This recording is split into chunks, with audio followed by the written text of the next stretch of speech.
Speaking of conflicts, probably the biggest conflict recently, and also in terms of the impact on the West, the conflict probably that is driving many of the political shifts and problems and challenges and transformations, and also maybe opportunities that we see now in the West with nationalism and all of this kind of stuff.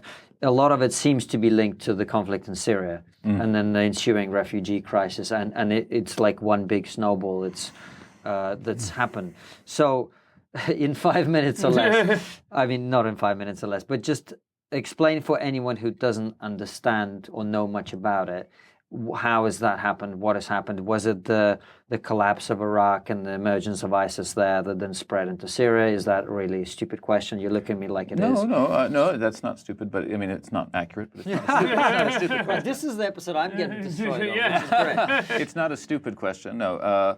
I lived in Syria in 2007, 2008, and in that year, none of us who were living there would have thought that the country was going to become the byword for national collapse and civil war and death. It didn't seem like that was on the cards. 4 years later, it began. You know, originally the Arab. I mean, the episode. I think it's the fifth episode of our podcast, Conflicted, deals with the Syrian civil war. And Eamon had a lot of interesting things to say about it that I didn't know. One of the things he said, which is that the protests that broke out in Syria during the beginning of the Arab Spring, you know, which was this region-wide uprising movement, the protests in Syria focused very clearly essentially on police brutality in that country.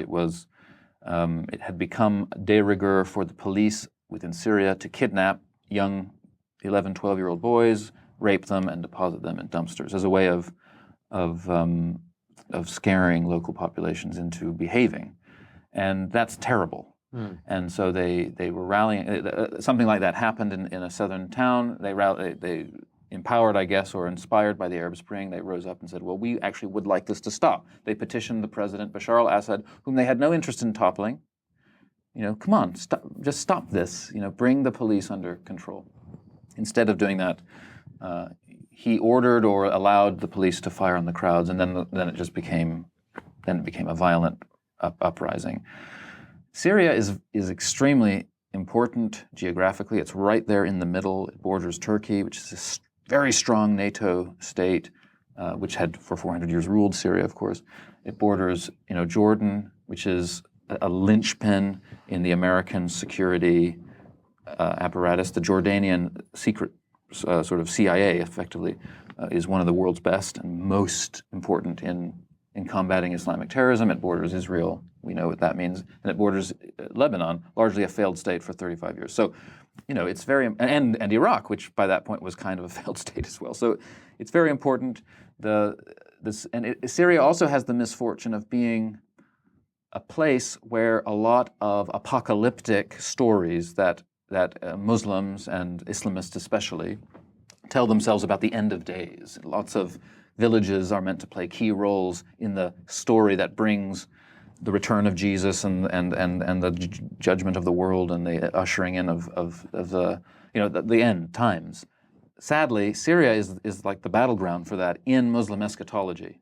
So when a civil war broke out there, it was a lot of, you know, radical Islamist, extremist jihadists thought the prophecies are coming true. You see, you know, it's all happening in Syria. So they kind of piled in, hoping to lure the West into intervening, because that's all part of the end of times scenario. I mean, in the scenarios, it's the Roman Empire which intervenes, and they think that the Roman Empire just stands for the West now. So they were trying to lure the West in because they thought that if they could do that, then the end of times would happen, and they believe the end of times will result in their favor. So Syria was to some extent like a sacrificed on the altar of those sorts of religious ideas, which is why there were so many Islamist groups. Iranian Islamist actors got involved because Iran has the same eschatological sort of ideas as the Sunnis that they then started to fight, and it became a total mess. And then Turkey got involved, obviously, because the Kurds were involved, and Turkey has Kurds, and they don't want the Kurds to rebel in Turkey. And then because of the Tartus naval base, Russia got involved, and then Obama didn't actually respect the red lines he'd drawn. So Russia realized, oh, we can just actually fight a war here. So they were throwing barrel bombs and bombing neighborhoods, and America wasn't doing anything. And then ISIS rose. Yeah. So as a result of which, there was tremendous migration away from Syria, because who would, want to live there? Terrible. Yeah. And a lot of that migration went into Turkey, which, and then the UN and other institutions set up refugee camps.